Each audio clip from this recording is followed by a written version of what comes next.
If you're still fighting your circular saw, it's kicking back, wandering off the line, burning through blades, you need to watch this. I used mine wrong for too many years. Not badly wrong, not losing a finger wrong, just wrong enough that every cut was harder than it should have been. Here's 5 things I was doing and what you should do instead.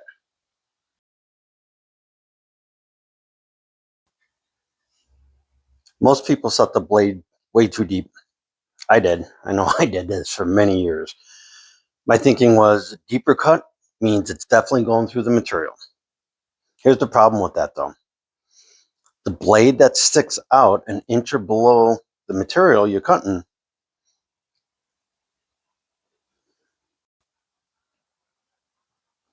most people set the blades way too deep. I did that for many years. My thinking was deeper cut means it's definitely going through the material. Here's the problem with that. A blade that sticks an inch or below your material is cutting more than it needs to. That means that there's more friction, there's more heat, more of the blade exposed to catch things that it shouldn't. But here's something I didn't realize. Being too shallow is actually worse than being too deep. If the teeth haven't fully cleared your material, like down here, you're not cutting. You're rubbing. Rubbing is building up heat, and heat kills the blades, kills the teeth on them, dulls them. And a hot blade with friction is where your kickback starts.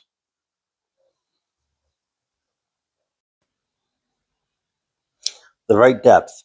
The blade should extend about 1/4 of an inch past your material, depending on the blade. You want the gullet, the curved gap between the teeth, to clear the surface. That's it. No more, no less.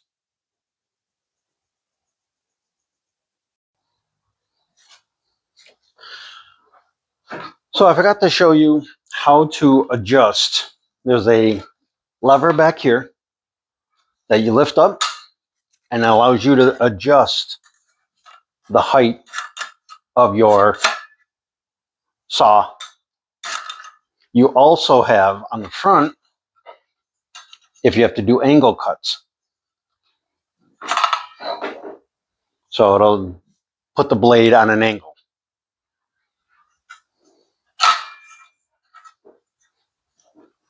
And that's it. Simple, easy peasy.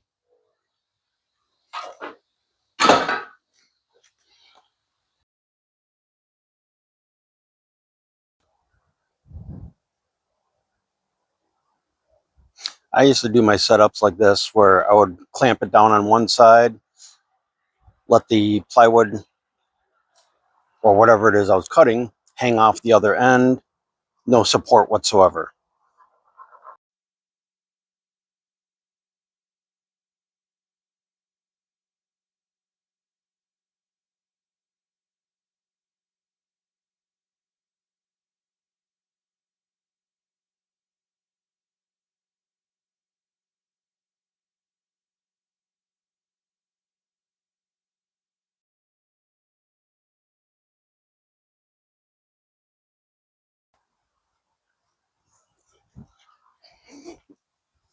The fix for this is making sure that you have support for your material.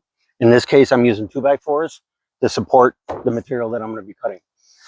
If your cut line is here, you want to make sure you're supporting on either side of it.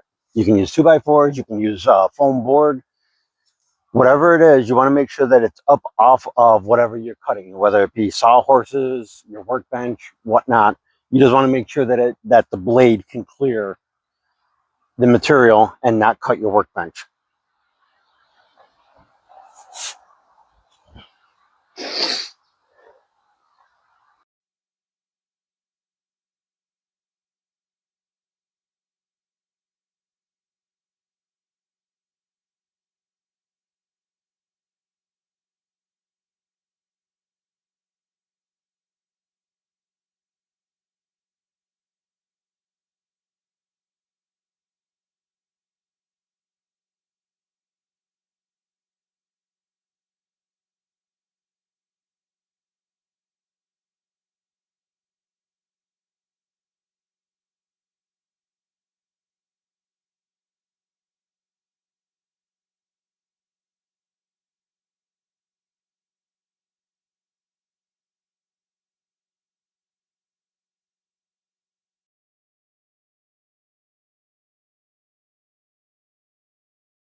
Okay, quick pause. Everything I've said so far matters. But the next mistake is the one that most people never figure out on their own. I just thought I was bad at using a saw. For years, I thought the problem was my hands. It wasn't. The problem was I was trying to follow a pencil line with my eye. Here's an extreme example of trying to follow a pencil line with your eye, and the saw wanders off. And once the saw starts wandering off, it's hard to correct it. To correct it. Nobody can follow a pencil line perfectly by eye. Not even the guys that have been in this trade for 30 years. They just use a guide. For crosscuts on 2x4s and boards that are under 8 inches wide, use a speed square. That's this little guy here. They cost about $10. Go with a metal one, aluminum or whatever. These plastic ones are not the greatest ones to use. But here's the trick that most people miss. You don't just hold it with your hand. You want to clamp it down. Because your saw's shoe, which is this, rides against that square. And if that square moves by hand, well, now your cut is going to be wandered. So when you get it, ready to make your cut, clamp it down. Now that shoe is not going to go anywhere, or that saw, or that the square is not going to go anywhere, and your cut is going to be straight.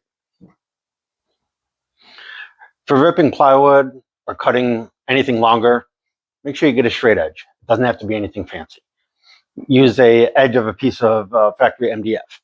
Use a level like this, or even a small one, or a smaller cut, whatever. Just make sure that it's actually straight. Okay, what you want to do is clamp it at both ends and measure the offset from the blade to the edge of your saw shoe. From the blade to the edge of the saw shoe. I use this nice adjustable square, and it's going to be about 1.5 inches. And set your guide that far from your cut line. Okay, then all you have to do is ride that shoe right along your guide, and that's how you get a nice straight cut.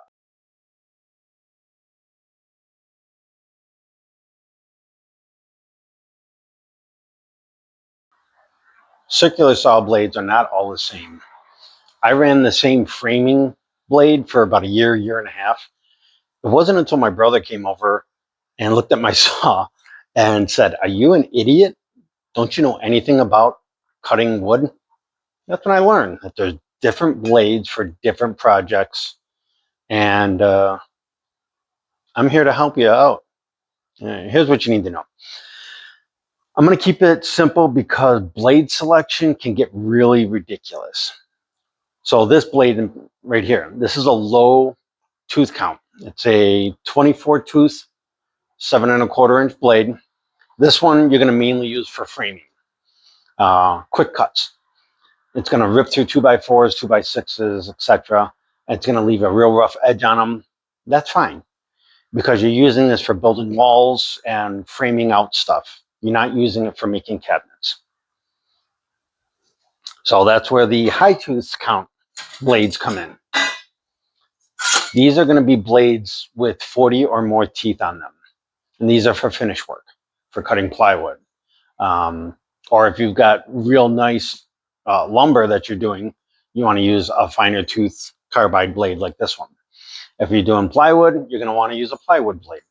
So you just want to have it, the edges show real nice and smooth. It's going to be a slower cut, which will give you a cleaner edge, sorry. So, and if your blade is dull, well, you're going to get you're going to get the burning smell from them. You're going to get sawdust instead of chips. And you'll have to push your blade or your saw instead of guiding it. So, and that's the blade telling you, I'm done. I can't do anything more. A fresh blade will cost anywhere between 15 and 30, maybe even more. I'm not sure, but that's cheap compared to a whole new project, because a whole new project is going to cost a hell of a lot more. So yeah.